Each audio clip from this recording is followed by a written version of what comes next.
En un mundo postapocalíptico después de la guerra, el nuevo orden impedía divulgar cierta información con el objetivo de mantener una sociedad callada y apática. Algunos de los sobrevivientes de esta guerra fueron biomodificados y hechos para hacer las labores más complejas y peligrosas que el ser humano no podía hacer. Andan entre nosotros, se parecen a nosotros, pero no son como nosotros. Mario Flores. Su vida está en peligro. Lo reconstruiremos. Poseemos la tecnología para convertirlo en un organismo cibernético, poderoso.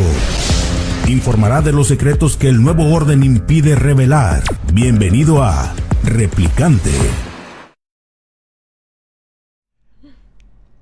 Hola, ¿cómo están? Sean bienvenidos, esto es Replicante, mi nombre es Mario Flores y estamos haciendo ¿qué les puedo decir? Esta dinámica de estar invitando a todos los candidatos, bueno, no a todos, pero sí a algunos, ¿verdad? A los candidatos que van por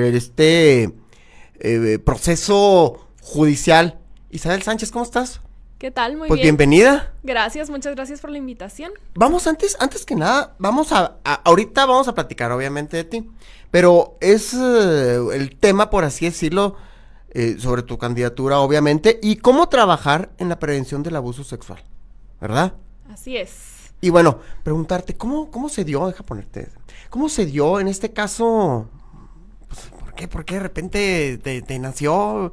¿Sabes que quiero ser juez? ¿O qué pasó por tu mente? ¿Viste la oportunidad? O no sé, platícanos. Mira, y justo se relaciona con el tema que también queremos hablar de prevención de abuso sexual infantil.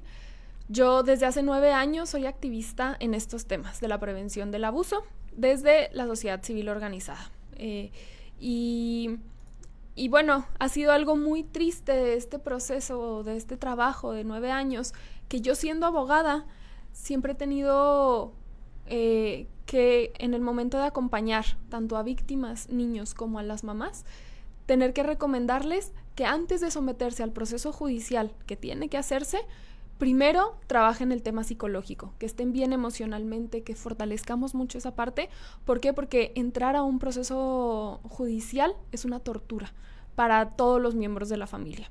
Entonces, cuando justo se da toda esta reforma y que se abren los espacios para que uno pueda entrar a ser candidato, pues como que me resonó mucho en lo interior, ¿no? Y dije, a lo mejor me toca dejar de quejarme de lo que se hace o no se hace al interior de un juzgado y alzar la mano e intentar cambiar algo, ¿no? Oye, dices 9 años. Así no, es. Estás bien chavita, estás bien joven, ¿no? Pero, o sea, ahorita que dijiste 9, pues ¿cuántos años más o menos? Empezamos muy chiquitas. Yo empecé si tengo 29, pues a los 20 años. Empecé pues a los sí, 20 trabajando Tienes tema. 29. Uh-huh. Así que ahorita tendremos jóvenes jueces. Jueces jóvenes, así es. Jueces jóvenes. Pero con bastante recorrido trabajado. Oye, pues que nos platicaras entonces, en este caso, ¿viste esta forma de poder meterse a la justicia ya un poquito más de lleno, por así decirlo? Así es. Sí, digo, al final llevo muchos años trabajando, ya llevo 5 en el Poder Legislativo. Mis temas siempre han sido de juventud y niñez, de familia, pero bueno, ahora creo que desde el servicio público, pero desde otra área también hay mucho que trabajar, mucho que ofrecerle a la ciudadanía. Al final también, digo, decido entrar a un juzgado familiar porque mi bandera es la prevención del abuso. Mi bandera es que todos los niños puedan vivir de una manera bastante digna, ¿no? Y digna de ser vivida. Y hacer buenos procesos judiciales familiares también ayudan a la prevención del abuso y ayudan y contribuyen a que los niños puedan vivir de una manera más plena. ¿Por qué? Porque la realidad es que un niño no tendría por qué estar sometiéndose a un proceso judicial, estar teniendo que ir a juicio. No es el ideal. Estamos hablando de niños muy chiquitos. O sea, a lo mejor, perdona mi desconocimiento, pero estamos hablando de niños muy chiquitos, más de 10 años, o de 5 años, o de qué, más o menos. A un proceso judicial, pues todo mundo, ¿no? O sea, habrá de todas las pero edades. Pero te ha tocado ¿no? de todas las edades. Pues de los más chiquitos han sido niños de primaria, que me han tocado, con los que he trabajado, y realmente el grueso de mi acompañamiento ha sido para personas ya adultas que sufrieron abuso en el pasado. ¿no? Pero que, pues al final así es el abuso. Todavía así se procede en este trabaja. caso, pero si ya grande y que vayas... Yo pensé que a lo mejor ya había... ¿Cómo se le llama cuando ya pasa el Que proceso? prescribe. Sí, Sí, no, ya. ese tipo de cosas no pasa. No, y de hecho es bien interesante, ¿no? O sea, al momento en el que ves cómo funciona el tema del abuso, muchas veces los niños viven un abuso y es tan fuerte el Y no trauma. saben cómo responder. No, evidentemente no tienen las herramientas para responder al abuso. Es tan fuerte el trauma que entonces el cerebro, como mecanismo de protección, bloquea un poquito esos recuerdos. Y en muchos casos tenemos que a los 20, 30, 40 años las personas están cayendo en cuenta que cuando fueron niños sufrieron un abuso.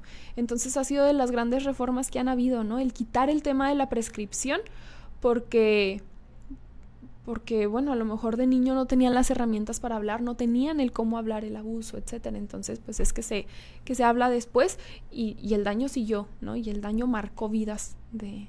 Oye, pero es bien complicado en este caso. Pero dentro del tema prevenir, ¿cómo podemos prevenir? Porque pues es un tema que a lo mejor es bien difícil de abordar. Yo sí, la verdad, sí se me hace así, no sé qué preguntarte en muchas de las cosas, pero sí, ¿qué podemos prevenir? ¿Cómo se da en este caso? Lo digo, aunque se escuche muy feo, lo más común.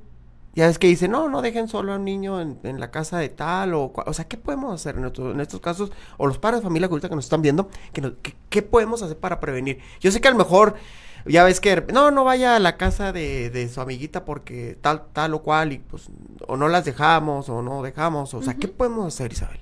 Creo que al papá le toca cuidar. ¿Cuidar cómo? De la mejor manera en la que pueda, ¿no? En ese momento... Porque luego queremos dar 20,000 herramientas y lo único que logramos es agobiar al papá, ¿no? Entonces, o a la mamá. Yo les diría, hay que poner todo nuestro mejor esfuerzo por cuidar. ¿Cómo? Como se nos ocurra, ¿no? O sea, esta parte de, por ejemplo... Aunque seamos bien castrosos de repente.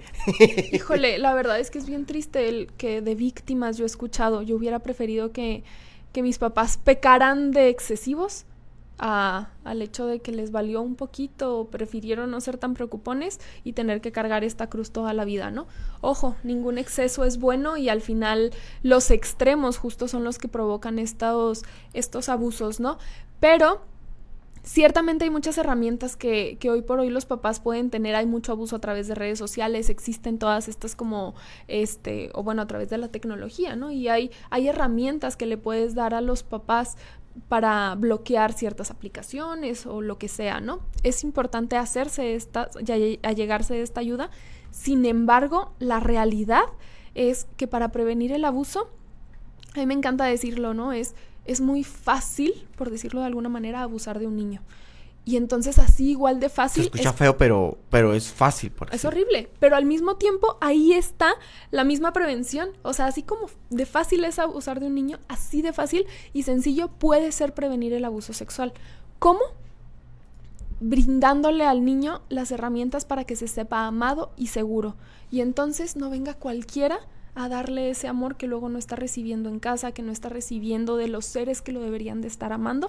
Y entonces yo cuidar a mi niño a través del amor y enseñarle lo grandioso que es, puede ser la gran respuesta para la prevención del abuso.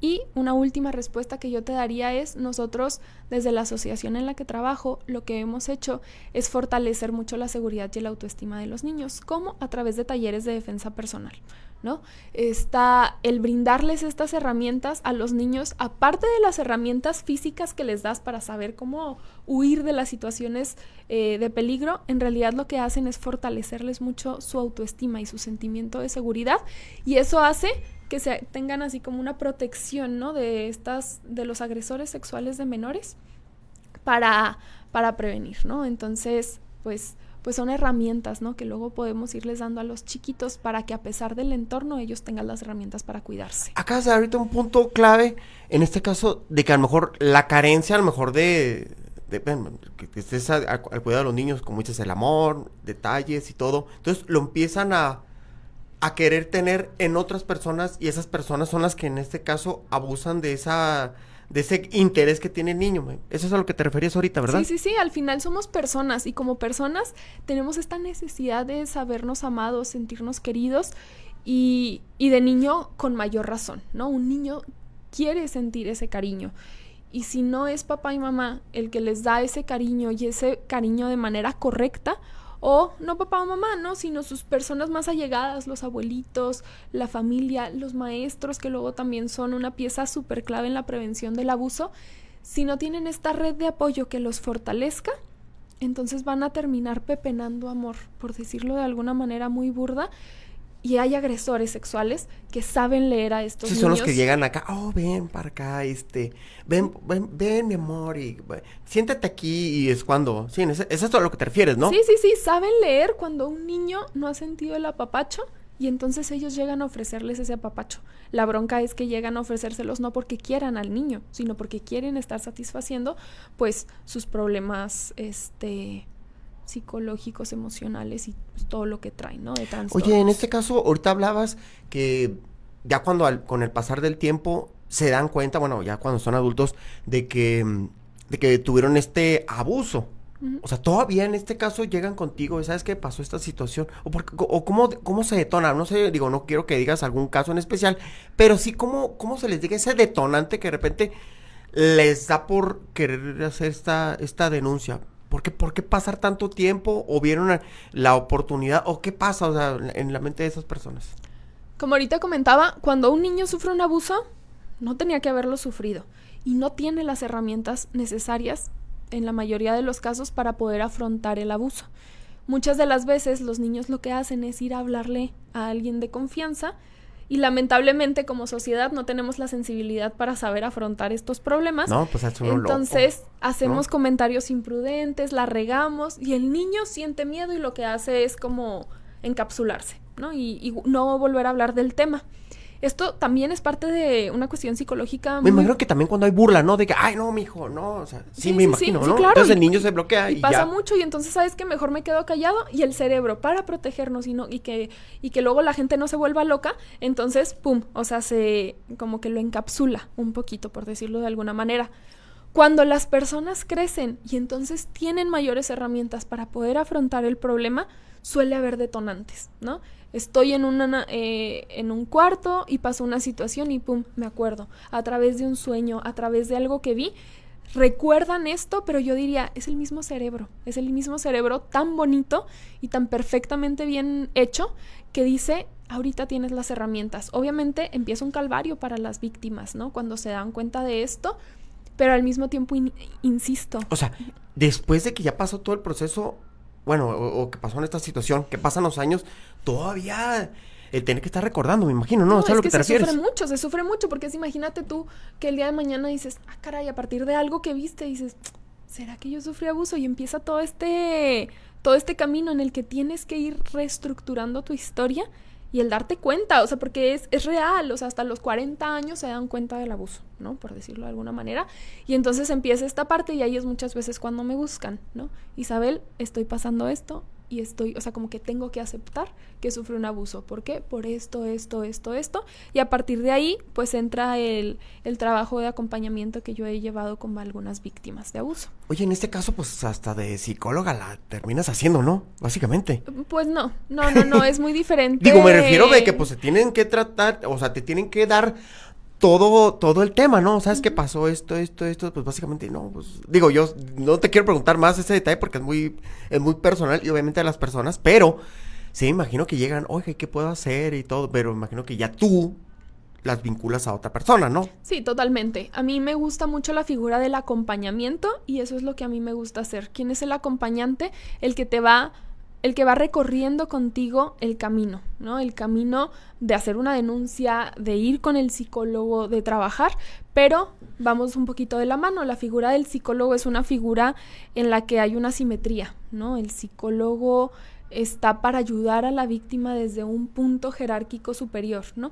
Y el acompañante no. El acompañante lo que hace es, voy caminando contigo y voy viviendo un poquito el proceso de la mano, ¿no?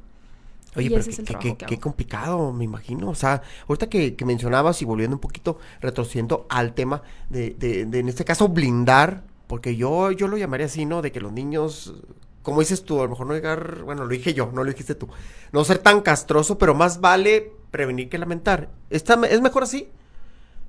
Sí, Sí, sí, 1000 veces. Definitivamente. Que te lleguen a odiar, pero más vale, ¿no? No, digo, al final tampoco se trata de eso, ¿no? O sea, se trata de llevar como adultos, ¿no? Y aquí, ojo, o sea, creo que me he centrado un poquito en la figura del papá, de la mamá, pero al final los niños son responsabilidad de toda la sociedad. A todos nos toca cuidar a los niños y cuidarlos bien, no irnos a ninguno de los extremos, porque los extremos son luego los que lastiman tanto, ¿no? ¿Y a qué me refiero con los extremos, no? Vivíamos antes en una sociedad mexicana como que veía todo el tema sexual como muy tabú, ¿no? Y entonces no se habla esto, el otro. El no hablar del tema pone en riesgo a los niños, ¿no? Pero Pues ahorita sigue, nos vamos al otro oye, extremo. Isabel, pero sigue siendo todavía tabú para muchas cosas y obviamente para los menores, ¿no? Sí, sí, sí. Pues de niño te ríes, ¿no? Así como se le ve y luego, ¿sí me explico? O sea, y como dices tú, es mejor, bueno, para el niño en este caso, de tratar de ya no decir nada. Sí, no, o sea, omite y todo. Sí, no, y al final tenemos que llegar al justo medio, ¿no? Por decirlo de alguna manera, de entender lo sexual. Al final es parte de nuestra vida, es parte de nuestro ser, pero irlo entendiendo e irlo abordando conforme la persona va teniendo las herramientas para abordarlo, ¿no? Y si el niño se quiere reír de algo, déjalo que se ría, o sea, tampoco es que esté súper mal y fuchi, cállate y... No, o sea, es parte Es parte del problema, ¿no? O sea, que o nos vamos al tabú o nos vamos a la hipersexualización. Y entonces, ¿sabes qué? Ahora sí en todas las mesas hay que hablar del tema sexual y hay que ponerlo aquí y no tenemos la precaución de ver que hay un niño que está sentado al lado. Espera, ¿no? O sea, el hablar de un tema sexual de una manera tan fuerte... Ibas a decir violenta, pero no es, ¿no? No. O sea, hablarlo tan natural para un niño que todavía no entiende todo eso porque todavía no ha desarrollado, su aspecto psicosexual, entonces se vuelve violento, ¿no? O sea, por ejemplo, un tema de una relación sexual no es violento una relación sexual, ¿no? O sea, normal. ¿Qué pasa? Si un niño ve eso, es algo bastante violento. ¿Por qué? Porque todavía no tiene los elementos para afrontar lo que está viendo, lo que está escuchando. Eso es lo que tenemos que tener cuidado, ¿no? Como sociedad, ser muy, muy, muy cuidadosos con los niños. ¿Por qué? Porque todavía no han desarrollado todo su desarrollo psicosexual y hay que irlos cuidando para que lo vayan desarrollando de manera correcta, pero en el momento en el que tienen que irlo desarrollando. Oye, Isabel, deberías haber sido maestra. Y ahorita como estás platicando y todo. Nunca se te dio por tengo ahí la espinita. ¿Sí? Mira, ¿ves? Me gustaría en algún punto. Si traigo buen ojo de repente ahí. Sí. Oye, Isabel, y cambiando un poquito de tema, sí. ¿Cómo fue que se dio todo de repente, ¿sabes qué? Me gustaría ser juez. Obviamente lo familiar ya no soy, ya no lo aclaraste, pero ¿cómo se dio esta motivación? ¿Lo platicaste con alguien o te nació? ¿Viste? No sé, que nos dijeras cómo fue el proceso. Creo que se vio la gran oportunidad, yo diría, ¿no? La reforma judicial, y si lo platicas con los abogados y con mucha de la sociedad, pues fue algo no tan bueno, ¿no? Fue una iniciativa hecha al fast track, ¿no? O sea, un resultado, una reforma hecha en 3 segundos, muy no pensada, muy la respuesta para cumplir el capricho de una persona. Y bueno, el panorama era muy negro, ¿no? Y se pintaba muy negro para todo México. Pero yo creo que de los grandes errores o de las malas decisiones, si las ponemos en las manos correctas, pueden ser la gran oportunidad. Creo que fue eso, ¿no? O sea, esta reforma puede sacudir muchísimo. Bueno, es un hecho. ¿Cómo podemos hacer que sacuda un poquito lo menos posible, ¿no? Entonces, a partir de ahí empieza este camino y bueno, el escuchar a mucha gente de mi alrededor que decía, Isabel, es que todo termina cuajando, ¿no? Contigo, todo termina por embonar. Yo te platico, aparte de abogada, estudié la maestría en Ciencias de la Familia. Ciencias de la Familia es una mezcla un poquito así de filosofía. ¿Qué es, Isabel? Es una mezcla de ciencias, estudiar filosofía, psicología, sociología, todo en función de la familia. Oye, ahorita que, mira, ya ves que de repente dicen, ay, o sea, ¿para qué sirve estudiar filosofía? Dice, eso no funciona, no sirve. Yo lo he escuchado durante mucho tiempo. Pero un gran amigo, un saludo a Jorge, me decía, es que la filosofía te sirve, Mario, para pensar mejor. Te sirve para desarrollar un chorro de cosas, detalles, de todo tipo de los aspectos, pero para eso te sirve la filosofía. No es de que, te avientas los... Por eso se llama que estás filosofando, precisamente Ajá. por eso, ¿no? Sí, sí, sí. Digo, acá la filosofía va muy enfocada a antropología filosófica y justo lo que en mí me formó esta maestría fue en ese amor tan profundo a la persona, ¿no? El entender a la persona humana, como lo más grande, ¿no? Que hay en el mundo, pero al final que no lo entiendes en lo individual, sino como parte de una sociedad que nace en familia. Entonces, la verdad es que ha sido muy rico. ¿Por qué? Porque te cambia, ¿no? En el trato con las personas, el entender lo que la persona está viviendo de manera individual, pero también de manera colectiva.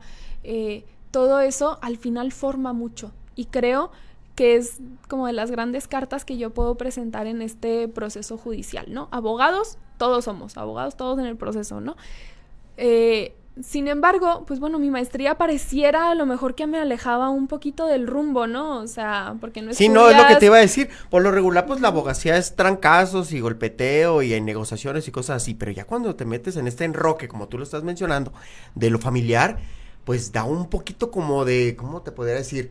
Como de sentimiento y hacerlo un poquito más, no sé cuál es la palabra propia, descentrado y tratar de sentimentalizar, por así decirlo, no sé si esté bien dicho, a la situación, ¿no? Uh-huh. En este caso. Humanizar, porque al final, digo, yo voy para un juzgado familiar y a diferencia, por ejemplo, de un civil, el civil es muy, ¿qué dice la ley, no? O sea, debe o no debe, etcétera. Y el familiar no, el familiar la realidad es que, digo, la ley obviamente habla claro y determina cuestiones, pero tienes que juzgar cada caso tan particular y con tantas aristas porque cada familia es un mundo y cada situación es bien particular. Y ojo, los que están, digo, al final cualquier persona que se somete a cualquier proceso judicial le pesa, ¿no? Y le cuesta, es pesado un proceso judicial.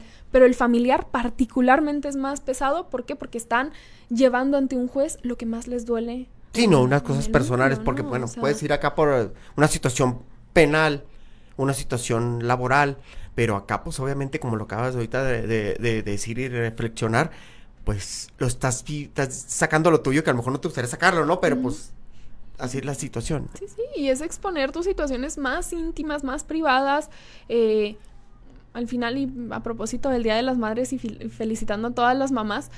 Te tocó en el día de la madre, ¿eh? Así es, está bien, les mandamos un abrazo. Es bien interesante el cómo la gran mayoría de los procesos judiciales en lo familiar son de mujeres y en su mayoría mamás, ¿no?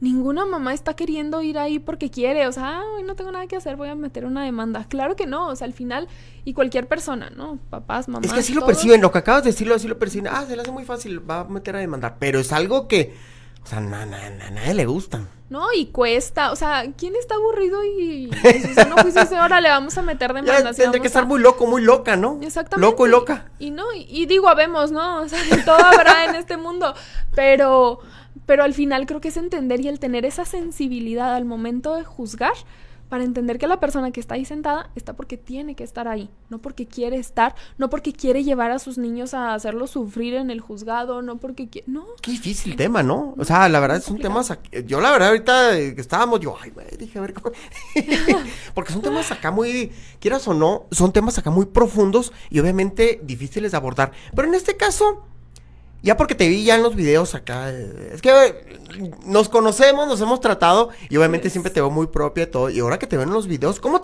estás estás en el TikTok y estás te he visto en el TikTok y en el Instagram? Así ¿Cómo es. vienes así? ¿Igual como Isabel Sánchez o cómo vienes? Es isa.sánchez.g. .g. Ajá. Sí, en el TikTok. Hola, ¿cómo estás?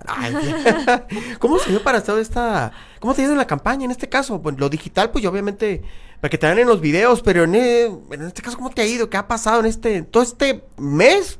Un mes y cacho, ¿no? Ha sido una campaña muy difícil, muy, muy, muy difícil porque las reglas del juego están puestas de una manera muy complicada, ¿no? O sea, es complicadísimo el poder acudir a lugares, el estar presentándote en foros, etcétera. No está sencillo. Sin embargo, para mí lo más bonito de esta campaña ha sido justo darme cuenta como de la red de apoyo que tengo al lado, ¿no? Gente que me dice, Isabel, estamos contigo, no te rajes, te ayudamos, te acompañamos. ¡Oh, qué chido! Y ha sido muy bonito, ¿no? El aprender, porque la realidad es que ha sido el aprender el cómo subes las publicaciones, cómo les pones la musiquita, cómo editas, cómo todo, pero... Pues y luego que te vas caminando. Hola, y luego... Exactamente, ¿no? Y con muy... Te vienes uno que te ibas caminando y otro donde estás sentada. Y yo, canijo. Así es. No, pues creo que al final ha sido para todos los candidatos, me atrevería a decirlo, un proceso de mucho crecimiento. El estar sentada dándote entrevistas, el grabar videos, la otra vez tuve la oportunidad de ir a un foro que hizo el Colegio de Abogados y el estar sentada frente a tus colegas que Dios mío. Sí, luego todos así, ¿no? Con la carilla así. Qué miedo, es el público más complicado, pero también sabía que era el público al que yo tenía que ir a darle la cara, porque en caso de que quede electa, pues con ellos, ¿no? A ellos es a los que les voy a tener que responder y estoy dispuesta a responderles, ¿no? Y darles la cara de frente y trabajar en favor de las familias chihuahuenses lo mejor que podamos. Entonces, ¿cómo me ha ido en este proceso? Pues creo que ha sido un dejarse crecer, vivir muchas emociones, porque vive uno muchas emociones de todo tipo, pero ahora sí que tratar de que las ¿Fueron a ese emociones... foro entonces y ustedes se apersonaron, llegaron? Hola, ¿cómo están? Soy Isabel. Y dieron como para tratar de convencer a los demás, por así decirlo. Eso es lo que, ese tipo de foros. Era un foro, lo organizó el Colegio de Abogados. Uh-huh. Hicieron convocatoria abierta, se inscribió el que quería. Nos inscribimos 10 jueces, 10 candidatos a jueces y 6 candidatos a magistrados. Todos, prácticamente todos, eran de carrera judicial. Yo era la única que no traía carrera judicial. Y pues bueno, te presentabas frente a abogados litigantes. Y ahí yo lo mencionaba, ¿no? Ciertamente todos en este proceso traemos diferentes cartas, ¿no? De presentación. Todos traemos beneficios, desventajas, y todos somos 900 personas que estamos en este proceso, ¿no? Y creo yo que gran parte de mi carta diferenciadora frente a muchos de mis compañeros candidatos es lo que para algunos pudiera ser un defecto de no traer carrera judicial. Yo creo que puede ser mi gran ventaja. ¿Por qué? Porque yo no traigo los vicios que trae la gente de adentro del Poder Judicial. Eso quería escuchar. Pero sí es cierto, fíjate que esto lo he escuchado en varias personas, porque vamos a ver no solamente la propiedad de la abogacía, sino que, por si tú traes otros elementos, como los acabas ahorita de mencionar, que a lo mejor en otros, un juzgador que está ahorita en lo familiar, a lo mejor ni siquiera, pues él ni siquiera a lo mejor conoce a detalle lo que tú ahorita estás mencionando aquí en el programa. ¿Verdad que sí? Yo también lo veo en ese detalle. Luego, la verdad, yo tenía siempre el poco conocimiento de que a lo mejor tenían que tener a lo mejor algún, ¿cómo te diré? Algún esquema o alguna capacitación, en este caso de lo familiar. Pero como lo están mencionando, pues realmente no, ¿verdad? Juzgaban y pues como se diera así las cosas, y a lo mejor a algunos sí ha de ser lo bueno, pero en otros casos me imagino que han de haber cometido varios errores, ¿no? Y se trata en este caso de, no es la palabra, pero creo yo como sentimentalizar el esquema y juzgar de la mejor manera, ¿no? Humanizarlo. Humanizarlo, y ojo, es la palabra. Y ojo, yo respeto mucho el trabajo de todos los jueces, porque... Digo, la realidad es que México es un país de impunidad y tenemos que decirlo así. El 3% únicamente de los casos llegan a su término, ¿no? Pero me parece que tampoco es justo querer responsabilizar a los jueces a diestra y siniestra, ¿no? Habrá de todo con los jueces. Sin embargo, la realidad es que también hay una carga de trabajo impresionante en los juzgados y no se han abierto más juzgados, ¿no? La otra vez escuchaba que prácticamente la misma cantidad de juzgados que hace 20 años, ¿no? Entonces, bueno, ¿qué está pasando? O sea, que es ahorita necesario que haya más jueces y juzgadores y salas y todo. Creo que esa era la gran reforma que necesitaba el Poder Judicial, o sea, ¿no? Abrir más, todavía más. Una adecuación, yo no sé si abrir más o sea, hay mucho que trabajar al interior del Poder Judicial para hacerlo más efectivo. Para hacerlo más efectivo. Se tiene que hacer más efectivo. A lo mejor se tiene que transparentar el trabajo de los jueces. Eso ha sido también parte de lo que yo he visto en esta campaña, ¿no? Siempre está muy en el ojo público el trabajo del Ejecutivo, del Legislativo, del Judicial, ¿no? Por cierta naturaleza, ¿no? O sea, al final, el trabajo del juez se hace un tanto aparte, ¿no? Pero tampoco es sano que esté tan abajo, que nadie sepa qué hace un juez, que nadie sepa qué hace un magistrado. Pues O sea, ese es el detalle, como ahorita, en este caso ustedes están batallando para poder haber... Pero me imagino que llegas con la persona en tus reuniones o cuando vas en la calle o algo y te dice, y luego, oiga, pero ¿qué es un juez? Y ahí estás, no, fíjese que un juez hace bla, bla, bla. Me imagino que te ha pasado eso, ¿no? Claro, claro. ¡Hijo! Ajá. Sí, es bien difícil, pero creo que también ha sido parte de lo padre, ¿no? El hacer que la gente se involucre, que no esté ajena, porque al final, pues tenemos una alta probabilidad, ¿no? De que tarde o temprano nos toque llegar a un juicio. Esperemos que no sea el caso, pero pues luego nos toca, ¿no? Hasta por la herencia, por lo que sea, ¿no? Ahí uno termina yendo a un juzgado y bueno, creo que ha sido parte de lo rico de este proceso el poder acercar a las personas, que entiendan el poder judicial y hasta para cultura general, ¿no? Nos ayuda a los mexicanos el no ser ajenos a lo que pasa con el recurso público, porque al final también pues es parte del poder público lo que se trabaja dentro de un juzgado. Y ahora vamos a preguntarte ya diferentes cosas, que nos digas, bueno, ¿comida preferida? ¿Que te conozca la gente? El mole. El mole, fíjate, Sí, me imaginé todo menos el mole. El mole Ok. me encanta. ¿Qué haces por lo regular en un fin de semana lejos de ahorita de la campaña?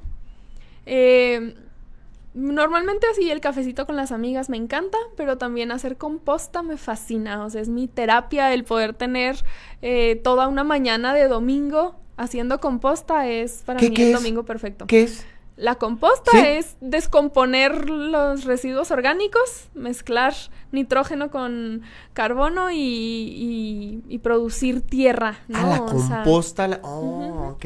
sí, o sea, todos los residuos orgánicos que hay en la casa no se van a la basura, se van a la composta, ¿no? Lo mezclas con tierra, con acerrín, con diferentes cosas y al final, pues, hay un proceso de descomposición y ese proceso de descomposición tienes tierra de muy buena calidad. Eso me gusta. A ver, Isabel, y luego, a ver, casada, divorciada, rejuntada, platícanos. Soltera. Soltera. Así es. Así que vas a tener libertad de poder trabajar y llegar a la hora que sea y todo el kit. Ay, Así así ahorita. Oye, a ver, ¿música preferida? No me digas que toda, te tiene que gustar uno en especial. Me gustan mucho los cantantes españoles. Cantantes Como españoles. movida española me gusta mucho. ¿Cómo quién? Andrés Suárez, Paula Matthews, así gente que nadie conoce, me gusta Ah, no. Pero algo así como, en una especie como de Miguel Bosé, cosas así. Es que no, son como no trovadores, pero así de musiquita de Música guitarra. más identificada con la española. ¿Es a lo que te refieres? Sí, o sea, popera, pero muy o sea, como muy particular Así el estilo de los con españoles. el ceceo y todo. Ajá. Me gusta mucho esa música. ¿Y cuál fue la última película que viste hace poco? Uy, no veo películas. ¿No ves películas? No, ¿Ves series? tampoco. ¿Y qué haces? ¿No ves televisión? Casi no. No me gusta, híjole, película, pues yo creo que Orgullo y Prejuicio, quiero ir a verla al cine, pero aprovechando que son 20 años de que salió, pero sí, casi no veo películas. Ahí les fallo a la gente. Oye, bueno, entonces, y ahorita platicamos algo de ti y ahorita nos acabas de meter un tema bien canijo. Yo sí me quedé así, o sea, con lo que estabas platicando, así como que, ay, güey. Pero bueno, agradecerte, pues que hayas venido aquí con nosotros y pues bueno, ¿qué siguen estos días? ¿Qué vas a hacer? Porque ya, ¿cuántos días les queda? Son 3 semanas lo que nos 3 queda. semanas lo que les queda y ya tienes, me imagino, ya programado qué vas a hacer y qué vas a decir, ¿no? Sí. Rápido, nada más para cerrar Sí. un poquito con el tema fuerte, lo que sea. Puedo decirles, para cerrar ese tema, que tras 9 años de trabajar la prevención del abuso sexual infantil, les diría, es un tema muy feo, es horrible, hay que trabajarlo porque lastima vidas y las lastima de por vida, pero hay salida, ¿no? Las víctimas pueden salir adelante, pueden tener una vida muy bonita. Y si no fuera por eso, yo no estaría 9 años, ¿no? De loca en ese tema. Entonces, quiero dejar ese tema bien claro porque hay esperanza, ¿no? Al final del camino. túnel. Sí. Ay, Es un tema súper bonito, la verdad. Y el poder trabajar con las víctimas y verlas cómo salen adelante es lo que más vale la pena, ¿no? En este trayecto. Entonces, bueno, quería dejarlo nada más para no dejarle a la gente Sí, porque ese nos sentimiento nos feo. metiste una película de terror bien fea y No, ya ahorita nos no. aclaras que hay hay camino, luz, ¿no? O sea, hay luz. totalmente luz al final del tema, entonces creo que vale muchísimo la pena aclarar eso y que se queden con ese sentimiento que al final es la gran riqueza que me ha dejado a mí el trabajo de la prevención del abuso, ¿no? Y bueno, ya para contestar a tu pregunta de qué sigue, pues sigue, ahora sí que entrarle con todo, ¿no? Yo tenía muy claro que el primer mes de campaña, pues era sí posicionar nuestro número, que es el 32 en la boleta naranja, es muy importante, ¿no? 32 en la boleta naranja. Este posicionamiento de marca, pero también el poder conectar con las personas, el que la gente entendiera que hay que salir a votar, porque la gente no quiere salir a votar, entonces era muy importante, ¿no? El que la gente se convenciera de salir a votar, y fue a lo que me aposté este primer mes. En esta recta final, pues creo que ya toca, ¿no? Presentarse ahora sí formalmente, decir quién es, cuáles son los estudios y cuál es la capacidad que yo tengo para presentarme en esta contienda. Voy a tener una reunión ahí con mis vecinos, con diferentes, ¿no? O sea, reuniones. Llegan tus vecinos, ay, Isabel, ¿quién te viera? ¿Verdad? Exactamente, sí, seguir tocando puertas, que ha sido lo que hemos estado haciendo, pues todo este mes de campaña, y a darle, ¿no? O sea, con todo para el cierre, porque ahora sí que va a ser lo más importante justo Y luego con muchas limitantes, ¿verdad? O sea, está bien complicado. Está muy complicado. Está muy cansado, el día de la elección va a ser verdaderamente complicado, nos van a dar 13 boletas, tenemos que escoger entre más de 100 candidatos, o sea, te estás hablando de nosotros, personas. ¿Verdad? Sí, obviamente. Sí, para las personas ¿Cuántas boletas, Isabel? Son 13 boletas. 13. Está muy difícil, pero más difícil y más caro va a salir. Loca, pues, ¿dónde está Isabel? Ay. Exactamente. Sí, no, pues por eso lo más propio y lo más prudente, pues decir el número, ¿no? Exactamente, sí, por eso. Número 32, ya, venga, me lo grabé, fíjate. 32, boleta 32, naranja. Boleta naranja, boleta naranja. Naranja. Va a ser difícil y no va a ser, o sea, va a estar cansada la elección, la jornada. Para la gente va a ser difícil, para los adultos las letritas vienen chiquitas, no es la típica elección en la que pones una tacha. Ya sé. Pero vale la pena, vale mucho la pena el hacer este esfuerzo porque no se está jugando poca cosa. Hay mucho en juego, insisto, esperemos que no, pero el día de mañana podemos nosotros estar en un proceso judicial. ¿Y quién va a estar enfrente de ese juzgado? Sí, como quiera caemos en blandita ahí con Isabel. Exactamente, decidiendo sobre nuestra familia. Muy feo, familia. pero pues la verdad, como quiera, tú ya tienes un poquito más de experiencia en este tema, ¿no? Así es, entonces hay que apostarse, hay que hacer todo el mayor esfuerzo, tratar de conocer bien, pues quiénes van a ser nuestros jueces, nuestros magistrados y sobre todo nuestra Suprema Corte, porque la Suprema Corte juega un papel también muy importante. Hay que apostarse a revisar todos esos perfiles y tratar de escoger los que consideremos que son los mejores. Pues agradecerte, Isabel, qué barbaridad. Muchas gracias. Ya. Es que nos vemos y tratamos y hablamos de un poquito, pero mira, ya como quiera tuvimos nuestra plática, aunque sea en entrevista, ¿verdad? Exactamente, para conocernos mejor. Bueno, Isabel Sánchez, pues bueno, el número 32 en la boleta naranja. Por juez familiar. Así es. ¿Verdad? Bueno, pues agradecerte. Gracias y pues a la gente que está en frecuencia aquí de 880, por supuesto, el programa de Replicante, pásala bien, manejen con precaución.